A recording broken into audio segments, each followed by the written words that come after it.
Hello friends, ప్రపంచంలోనే కేవలం 2 మానసదేవి స్వయంభూ ఆలయాలు ఉన్నాయి.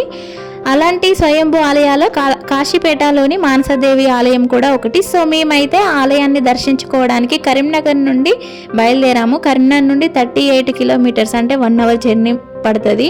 రేణిగుంట టోల్గేట్ దాటి మొత్తం పల్లెటూరు మీదుగానే ఈ టెంపుల్కి అయితే వెళ్ళాల్సి వస్తుంది.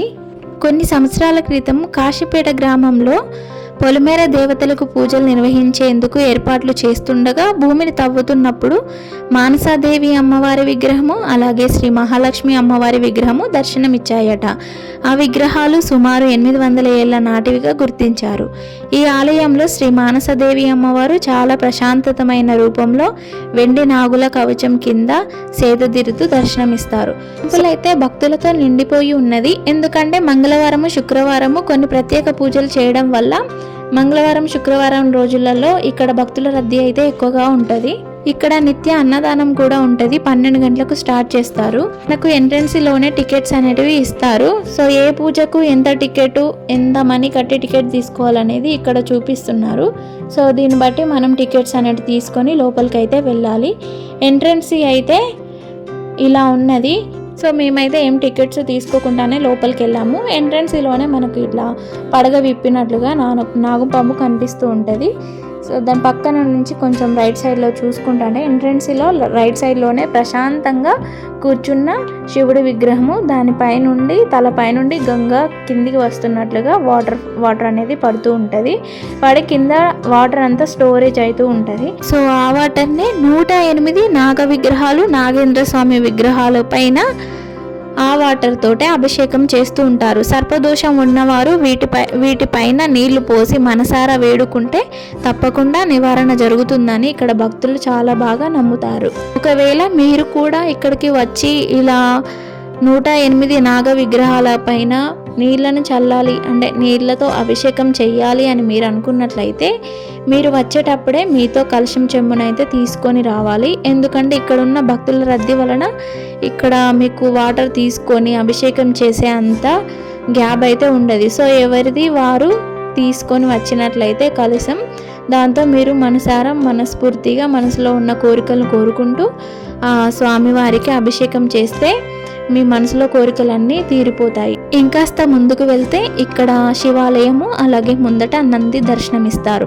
ఇంకాస్త ముందుకు వెళ్ళగానే మనకు వీరభద్ర స్వామి దర్శనమిస్తారు.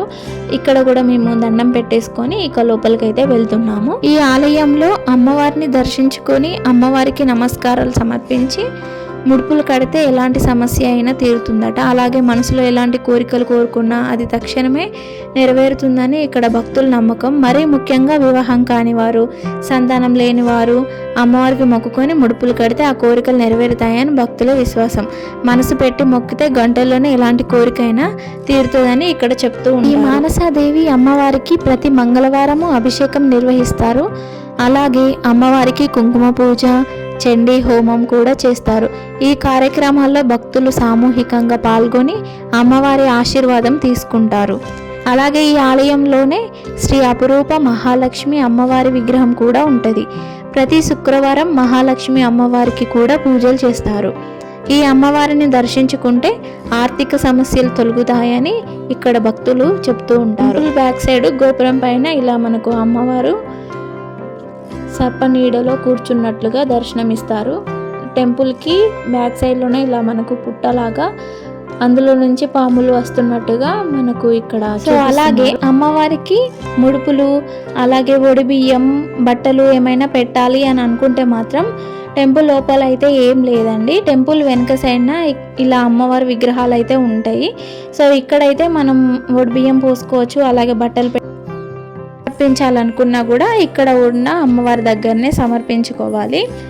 ఇంతేనండి ఇవాల్టి వీడియో. అలాగే ఈ టెంపుల్ లోపలికి దర్శనానికి వచ్చిన వాళ్ళు మాత్రం ఖచ్చితంగా జుట్టు వేసుకునే రావాలి. హెయిర్ లీవ్ చేస్తే మాత్రం లోపలికి అయితే అలో చెయ్యరు, డైరెక్ట్ బయటికి వెళ్ళమని సీరియస్గా చెప్పేస్తారు. సో అందుకనే మీరు మాత్రం జుట్టు వేసుకొని వెళ్ళండి. నెక్స్ట్ ఏంటంటే మేము రిటర్న్ అయినాము. సో ఇది మొత్తం పల్లెటూరు, చుట్టూ పొలాల మధ్య నుంచి వెళ్ళాలని చెప్పిన కదా. సో మాకైతే ఇక్కడ వెదర్ చాలా బాగా నచ్చింది. సో కాసేపు ఆగి వెళ్దామని అలా కూర్చొని స్నాక్స్ అయితే వచ్చేటప్పుడు తెచ్చుకున్నాము. స్నాక్స్ అయితే తింటున్నాము. సో ఇదేనండి ఇవాళ వీడియో కనుక మీకు నచ్చినట్లయితే ప్లీజ్ లైక్ చేయండి, మరి కొంతమందికి షేర్ చేయండి. అలాగే మన ఛానల్ని కొత్తగా ఎవరైనా చూస్తున్నట్లయితే ప్లీజ్ సబ్స్క్రైబ్ మాత్రం చేసుకోవడం మర్చిపోకండి. Thanks for watching this video. Bye.